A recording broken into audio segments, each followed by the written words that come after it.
They missed Kevin Harvick jumping across the hood of that car, getting ready to beat Greg Biffle's. When I wasn't running good, it was like, all right, how can I stir some of this up? I'm 62 years old and I'm still the baby. That race car really keeps me going. Dale Earnhardt Sr. was too strong for NASCAR.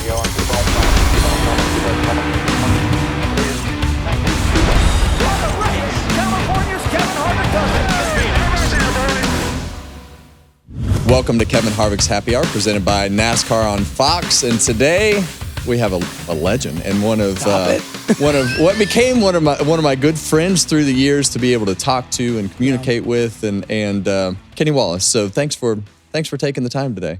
Kevin, thank you for asking me. And yes, we have shared a lot in common. You ran my dirt car one time. You taught me how to get around Atlanta Motor Speedway at the end of my career. Yes, you've been good to me. Yeah, and I think that so I assume you're still racing the dirt car. Yeah. Correct? Yeah.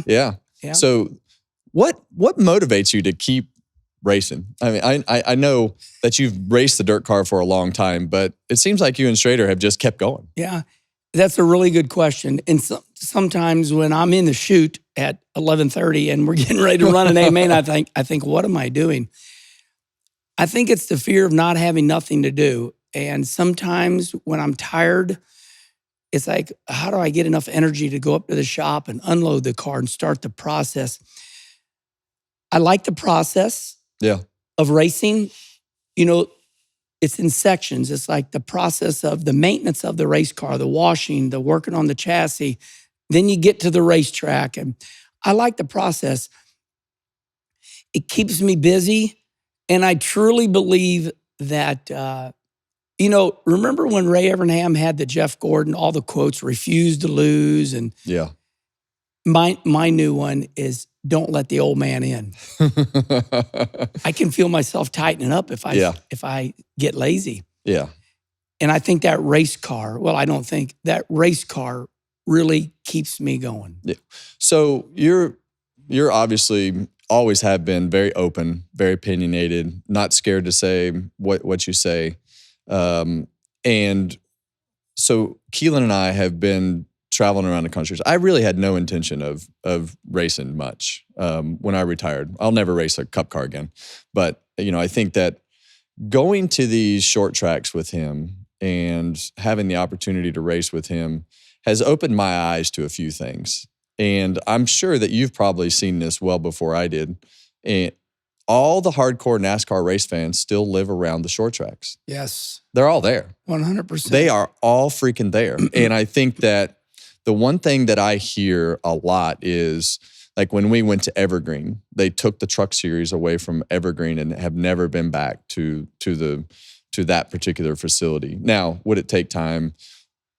Why do you think that even if it's the truck series or the Xfinity series or the Cup series, why do you think that those fans aren't as engaged with the top tier of NASCAR racing as they still love racing? Yeah. They still love going to the short track. When we went to Evergreen and we went to Colorado, when we went to Michigan, we went to Owasso Speedway up there. Why do you think that those fans are not engaged with the top level of motorsports like they used to be on the NASCAR side? First of all, it is what I call a societal shift. I see this when I go on the Kyle Petty charity ride. The Kyle Petty charity ride is made up, everybody that helps give money and raises money for the Victory Junction Gang Camp. These are all older people. And they're like, man, we love Richard Petty. We love Kyle. We love you, Herman. Man, we just don't watch them NASCAR races anymore. Schrader says it right. He says, well, you sure are missing some really good races. They're very competitive. I know this sounds crazy. Years ago, my brother Rusty, he's still his friend, Dick Pacer, who's Rusty's business partner. Oh, yeah. Dick would say, hey, give me a free hat. It's just that simple. For some reason, the NASCAR fans feel like they were done wrong. Give them a free hat. Yeah. Give them something to engage, to love NASCAR. There are some mistakes, and, NASCAR has admitted it before. You listen to, Steve O'Donnell on some podcasts, and Steve's like, we've done some things wrong. We're trying to make it right. Give them a free hat. And of course, this is cliche when I'm saying you don't really give them a free hat. Yeah. Maybe. But they want to feel loved again. Their heart is broke. You're gone. Kevin Harvick doesn't race anymore. Dale Earnhardt Sr. has passed away. Rusty don't race. All our heroes in NASCAR are gone. And we love these racers today, but they're scared to death. Yeah. I love Jeff Gordon. He's a good friend of ours. But Jeff is scared to death. He won't allow, all his drivers are not allowed to speak. And if they do, they're just toting the company line. Nobody can relate. They miss you. They miss Kevin Harvick jumping across the hood of that car and you getting ready to beat Greg Biffle's ass. That was showmanship, man. They miss that. Yeah. They can relate to that. NASCAR is so clean right now because these young kids have been taught, and they've been taught, don't say nothing wrong. You'll be fine. And you know what the crazy part, you mentioned the showmanship side of it. I was always thinking about that. When I wasn't running good, it was like, all right, how can I stir some of this shit up? Yeah. To keep yourself in the headlines, to keep your sponsors happy. And I'll never forget who the CEO was at Anheuser-Busch at the time. But when we did the deal, he said, whatever you do, when you're not running good, at least be spectacular so we get on TV. Right? Yes. And there was always those moments. I was always thinking about, all right, he's being a dick. So I'm going to try to just pick at him a little bit just to see if you could get something stirred up. Is that how you are too? Just trying to keep yourself relevant in times where you weren't running good or things weren't going right or you needed to get something across? Because I always thought about keeping yourself relevant. I still do it, right? Like you're still trying to go out and do autograph sessions and be involved in the sport. And I think it's just because it's ingrained in my brain that if you let your guard down and disappear, you're gone, because you see so many of our guys disappear. And even talking to Jimmy Johnson, he talked about how I did everything I could do to not do anything. Yeah. And my brand paid for it. I always thought about my brand. Is that, how you were? 100%. Yeah. I'll start like this. First of all, I was born the way I am. Yeah. Like none of it's really got it natural. I got it natural. Yeah. I was born hyperactive. They put me on Ritalin. Kevin, there's times I look at myself in the mirror. I'm like, would you please shut up? I exhaust me. You have your subconscious, Yeah. So it is true. There's two or three of us, There's the person that knows to straighten up, be right. Then there's an entertainer. Yeah. We see several backstories in good documentaries of, when somebody gets off the stage, they quiet down.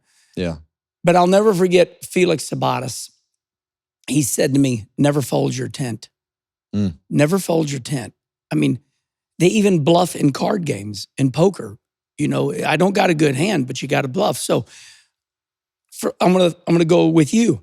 I remember the night at Richmond that you went at it with Ricky Rudd. Yeah. In my mind, I already remember Kevin Harvick's pivotal, unbelievable moments. Yeah. And I just named them to you. You going after Biffle, you going after Rudd. I remember those. Right. They were memorable moments. Now, for me, first of all, you have a God-given talent. You're a great race car driver. I admire you because you're a good businessman. You and Mother Function, Josh Jones. Yeah. You guys got it going on. You're extremely smart. Your whole family. So for me, I got to skin the cat a different way. I'm a good race car driver. I'm not a great race car driver. You've taught me some driving techniques that I'm very thankful for. So how could I stay in the game as long as I have? It was my gift of gab. I've had the greatest sponsors in the history of NASCAR. Mm-hmm. And you know the ones. Whether it was Square D or AutoZone or, they go on and on, right? Yeah. Jegs, Sunoco. I've had some of the greatest sponsors. And they have said to me before, we could hire a driver that has won some races, but he don't sell product. Yeah. Let's go to football. Let's go to your area. Joe Montana. Our own people here at Fox. I worked for Fox for 14 years. I heard stories that, we put Montana in the TV booth and he was horrible. Yeah. He's not a TV guy. Right. He was a great football player. Yeah. So for me, to answer your question, I'm a good race car driver. I'm not a great one. How do I stay in this game? And I learned to sell product to do what I love to do. Yeah. Kevin, I love racing. Yeah. I once asked my friend Billy Smith, I said, Billy, why do I still race? He looked at me and said, you love it. That's right. And, I think when you have that passion for what you do, but you also love what you do. Yeah. And, when you get into that grind of week after week after week at the highest level, sometimes it can wipe a little of that out. And I think for me personally, the last year, it really reminded me why I love to race. Yes. And, getting to do all that for the last time was a reminder. But the short tracks never once in my life that I think would remind me why I love to race more than it does. I want to say one last thing. You and I are the same at that. When I go to these local short tracks, it reminds me why I wanted to be a NASCAR driver. Yes. Because I can interview right now in Kenny Conversation. I'll have Bobby Pierce. I'll have Jonathan Davenport, Nick Hoffman. I mean, I'll have the greatest dirt racers of all time. And they all want to be NASCAR. Yeah. But times have changed. They don't know how to get the money to go do it. My timing was right. I got into NASCAR. You had pure talent. But we all get into NASCAR a different way. Yeah. And, I think it's the dirt world has changed. Those guys are making pretty good money now. Yeah, they're doing really okay. Are. So you're Kenny Wallace. Your brother is Rusty Wallace. Yeah. You guys obviously had similar but different paths. Yeah. How did the Rusty's dynamic help what you did on the racetrack or off the racetrack? Did it help at all? Did he ever help you? Oh. I mean, I think that the Wallace family dynamic and just the racing background would be interesting for people to know. Number one, I literally love Rusty and Mike. I got the best brothers. They spoil me. I'm 62 years old and I'm still the baby. Yeah. I love it. So my dad was really good. My dad was a great race car driver, won 400 races, no different than a Ralph Earnhardt. Yeah. Rusty was always good. He was also a gadgeteer. Like if there was anything broke around the house, Rusty would fix it. Rusty has a God-given talent, and he really wanted to race. So I'll never forget Don Perdome. We're at Vegas, and Miller Brewing was a great sponsor of mine, and I had Red Dog as a sponsor. Right. Was that on the truck? Yeah. Yeah. But also on the hood of my Xfinity car, Busch car. Yeah. Well, I won 3 races. I only got 9 Xfinity wins, but 3 of them were at Richmond. Okay. And we did tease marketing. We put the Bulldog, the Red Dog. Right. That's all we put was that dog face on the hood of the car, and I won the damn race. At that time, it was called tease marketing. It's like we're not ready to unveil, we're not ready to show everybody the beer yet, but let's tease everybody. And we got lucky. I won the race. So I was heavily involved in Miller Brewing, their convention, things like that. So Don Perdome, had Larry Dixon. They had Miller Brewing, just like Rusty. Yeah. Perdome is a very good friend of mine. We talk just about once a week right now. But he helped me in life. He looked at me and he says, your brother Rusty's just damn good. I said, no doubt. He said, but you're Kenny Wallace. He saved my life because when I was down on myself that I wanted to be Jeff Gordon. Yeah. I wanted Everybody did at that time. Yeah. Yeah. And me and Jeff are dear friends. And he even admitted that. I told him one time, I said, man, I wish I had your talent. He goes, you and a million other He wishes he had your personality. You know what? Honestly, he has said that. Yeah. I don't want to get off base here, but fine. Jeff Gordon and myself, we were riding in a pickup truck, driver's introduction at Dover. No, Loud, New Hampshire. And we're waving. I start laughing about something. And Jeff Gordon, I'd cut this bad pinky off to be Jeff Gordon. He looked at me dead serious. And if Jeff hears this, he'll know it. He looked at me. After winning 3 championships, he looked at me dead serious and he goes, God, I wish I could laugh like you. Yeah. It just hurt my heart. So with Rusty Rusty's just damn good. Yeah. And I'm Kenny Wallace. And I can't change that. And Don Perdome taught me that. Rusty has always supported me. But the one thing that people don't want to see, Rusty's, and you know this about Rusty, because you and I have had some serious heart-to-heart talks. Rusty has what they call tough love. Him and Schrader, they were born in the 50s. They can be pricks to the maximum peak. And if you're not ready to get your ass chewed out by Rusty, but I mean, there's times he's put me in tears, but Rusty calls it tough love. So Rusty has made me stronger, made me tougher, and I love him beyond belief. And I'm not disappointed in myself, but I've had to look at Rusty before, and I'm like, Rusty, you're good. You got a God-given talent, man. I can't be you. You know, people like Richard Petty, he can't believe, Kyle Petty's not as good as him. It's very hard. Yeah. It's very hard to be good. I've also been given a curse. My brother is one of the greatest race car drivers in the history of NASCAR. A lot of pressure. But not. It's the people that remind me of it. Like, I'm proud of Rusty. Yeah. I'm like, I love Rusty. I wouldn't be where I'm at without Rusty. And I just love Rusty. It's the fans that go, man, you're not your brother. And I had the same conversation. Isn't it crazy, the stuff that they'll say? Oh, the fans are brutal. You did great, but you didn't do as good as your brother. Dale Jr. goes through the same thing. Oh, God. You and I know we have these heart-to-heart talks with Junior.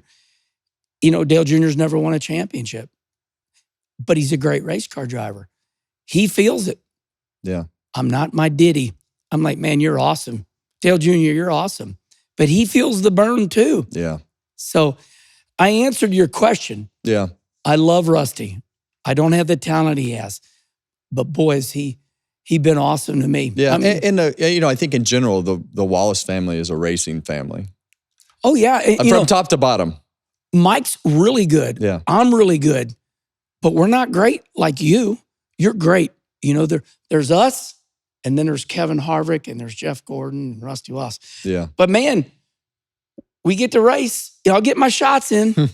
I'll get my shots in. But, yeah, and I think back to that tough love part.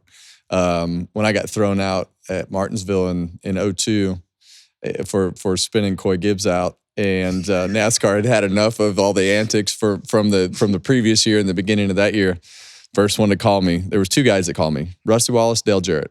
Yeah, and Rusty was just adamant that how things worked and how it needed to go and the politics that went with it. And those guys, I mean, Rusty and Jim Hunter and Richard Childress, those guys all, Dale Jarrett, those are the guys that kept me from getting kicked out of the group. Yeah. Because next thing you know, I was on the NASCAR trips and going to learn how to play the politics and going how to learn how the sport worked and how to sell the sponsorship. And, Rusty was obviously really good and tied in with Fred Wagenall and all the folks from Action, but he was always the one to just flat out tell you when you did something wrong. Well, NASCAR, number one, NASCAR does need the drivers. Yeah.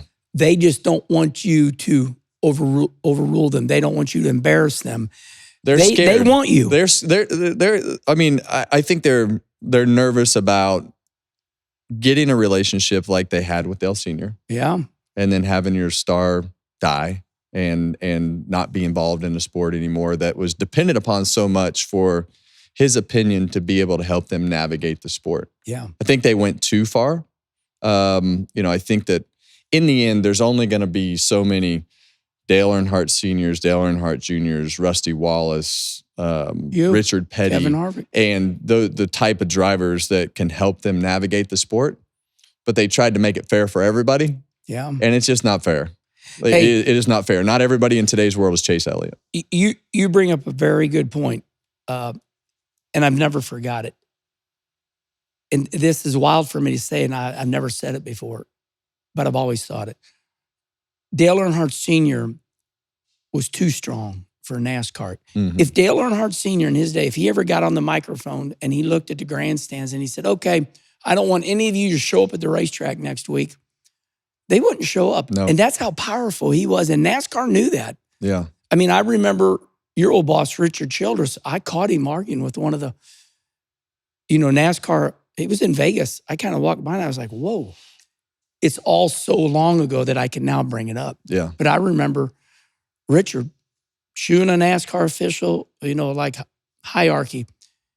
Dale controls this whole damn sport. And I was like, wow, there it is. Yeah. I heard it. Yeah. And it was true. And isn't it interesting?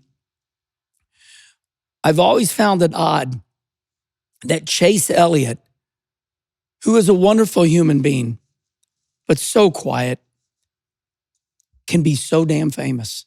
Yeah. Isn't it unbelievable that you and Rusty and Earnhardt, you guys were like you guys were wrestlers. Yeah. And now these kids like Chase Elliott don't even gotta say anything. Yeah. And it's so difficult. I look at Dale Jr. and Chase Elliott as having the same problem, right? Like everything that they do, the expectation is for them to be like their dad. Yeah. And it's really hard to be yourself, right? Like think about it from all the fans that say, hey, Rusty did this and why didn't you do that?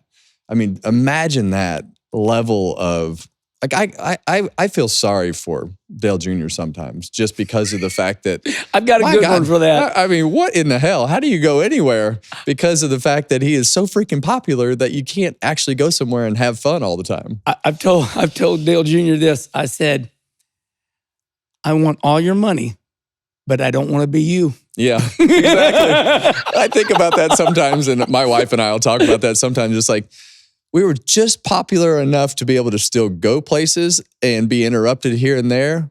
But seeing all the things that they have to go through from Dale Jr. and Chase Elliott, they can't go anywhere. Senior used to have his food brought to him when I won the Bud 300 in Loudon. It was a big win, and Earnhardt was proud of me. He said, come on up here. So I went up there, and I'm inside his, the deer head shop. Yeah. And he just threw down. I got my first gun. Oh, really? Yeah. Right there? Oh, yeah.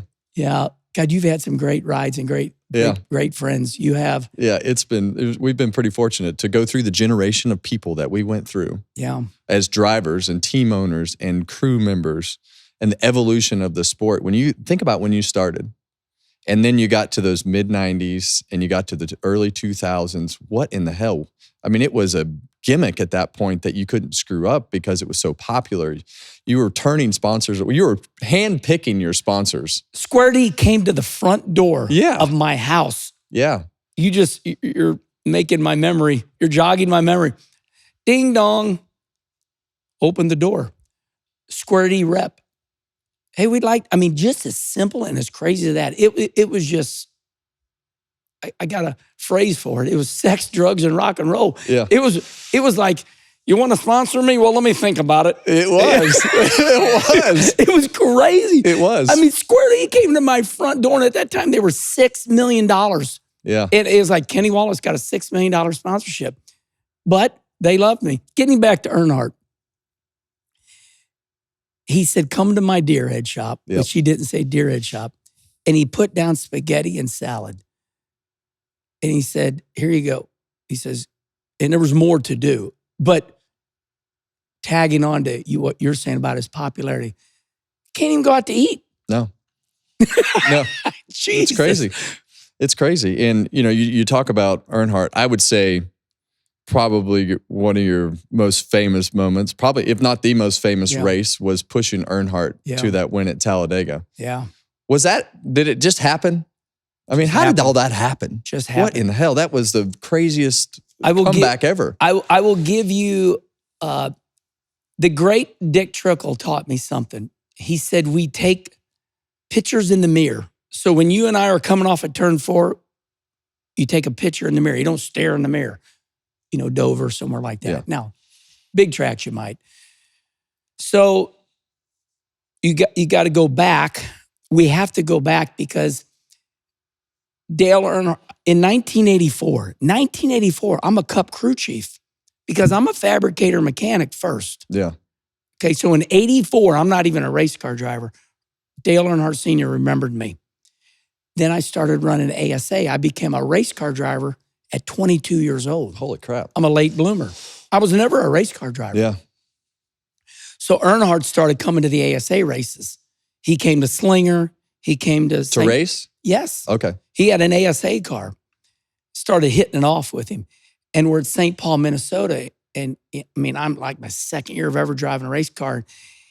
He hits me in the ass going into one, and I save it. Well, after the race, he puts his arm around me. He goes, I like you, Herman. He said, I hit you in the ass. And he said, you had two choices, to wreck or save it. And you saved it. I saved it. So then you start fast forwarding. And years later, here I come. I come back south. Now I came back as a race car driver. What year? November of 88. Okay. November of 88. NASCAR wants to see me run one of their cars. Because in 89, Rusty starts this Xfinity team for me. So November of 88, now we're at the Talladega story now. November of 88, Earnhardt says, Herman, I know NASCAR needs to approve you to go to Daytona. You know this, Kevin, but the people don't.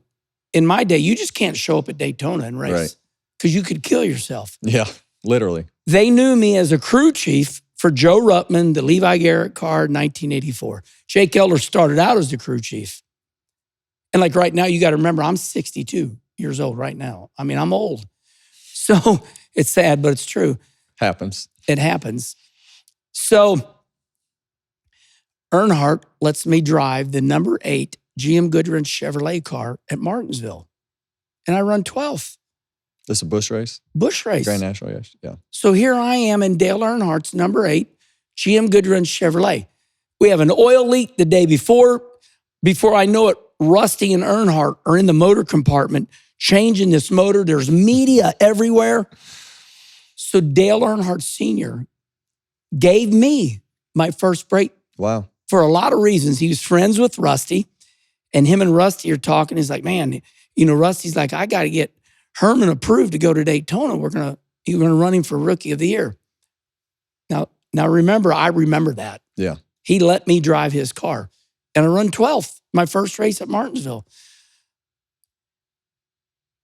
So now fast forward years and years.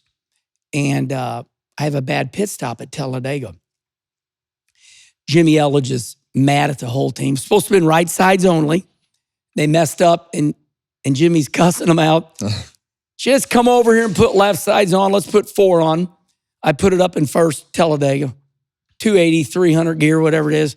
I look in the mirror, and here's Earnhardt behind me. I keyed the button. I said, what's Earnhardt doing behind me? He said, he had a bad pit stop too. My car was fast. That's when Andy Petrie, we had them tall rear springs, the car would sag. We didn't have any power. Mm-hmm. And Andy didn't like hearing that, but we didn't have power, but boy, we had that baby low. Yeah. And Earnhardt followed me halfway to the front, and we were slicing and dicing. And we broke that down right here in this studio. Yeah.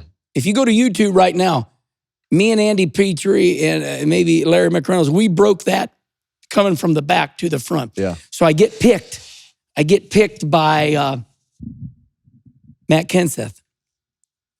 Earnhardt ends up in front of me. And all of a sudden, he was wearing white gloves. Dale Earnhardt, I'm just committed to him because it's the right thing for me to do. And all of a sudden, Earnhardt's big paw comes up, and he's like this. I'm like, in that millisecond, I thought, he helped me get my career started, him and Rusty. All right, here we go. Well, you couldn't get to the rear bumper. That's when we had all those gurney flaps. Right. We had the gurney flap spoiler. Andy Petrie's cars had that deal figured out. So I could get to him. And, buddy, I stayed committed to him. Yeah. And there were some pivotal moments there.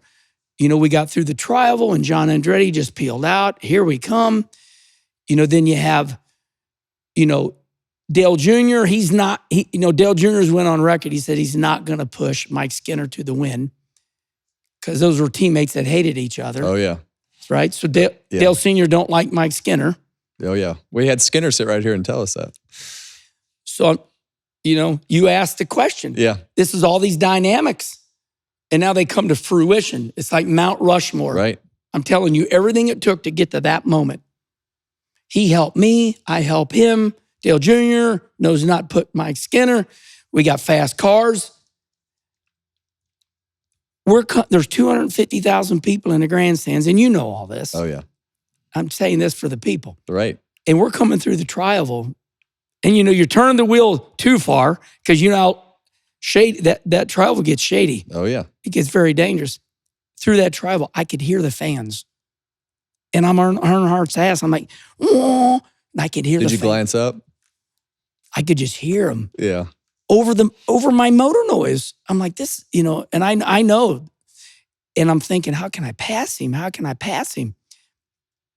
I look in my mirror and I don't recognize that car. I had one chance. I'm like, who is that? And I was getting ready to pull out. In a millisecond, I thought if I pull out, they won't go with me. And here I'll be the guy that pulled out and finished last. We come around and I realize it's my own teammate, Joe Nemechek, in a new paint scheme. I beat myself up to this day, but Joe probably wouldn't have went with me anyway. No, that was always the power of that 3 and that 8 and the 88. Everybody knew that they had fast cars and wanted to be a part of the show, right? Do you think I should have went? What do you think I should have done? I think you did the right thing. I think you'd just gone to the back. I think even if Nemechek goes with you, I think the rest of them probably stay up just to fill the hole. It's always easy. It's always easy to look back. So to end first of all, thank you for that. Yeah. It does make me feel better. Yeah. I've never asked anybody's. Yeah, I just think that, the way that it all worked out was like a fairy tale. So to end it all, the race is over. Daytona and Talladega take it out of you mentally. yeah, For sure. So I'm tired. Even when my relatives said, man, you look so white in that interview. I said, well, I didn't feel white, but it is a 500-mile race and you're juking and jiving the whole damn race. It takes it out of you. While I'm being interviewed, all I heard, they got, that's the highest, that was the highest level NASCAR ever was, right? Oh, yeah, for sure. We were never bigger. And they put that microphone in front of Dale Earnhardt Sr.'s mouth and they said, Dale Sr., how did you win this race? And he kept saying, Kenny Wallace. If it weren't for Kenny Wallace, you would have, we would have never won this race. And they're like, oh, no, serious, Earnhardt, how did you win this race? He goes, I'm telling you, Kenny Wallace. Kenny Wallace is the reason we won this race. Did you get a basket of fruit? What'd you get? So What'd he send you? He was so good to me. At that time, I'm doing ESPN on Mondays with John Kernan. Okay. ESPN was really good to me at that time. Hell, they'd send a helicopter right here in Concord and fly me to South Park, down where you used to live. Because ESPN Studios used to be in South Park. Oh, I didn't know that.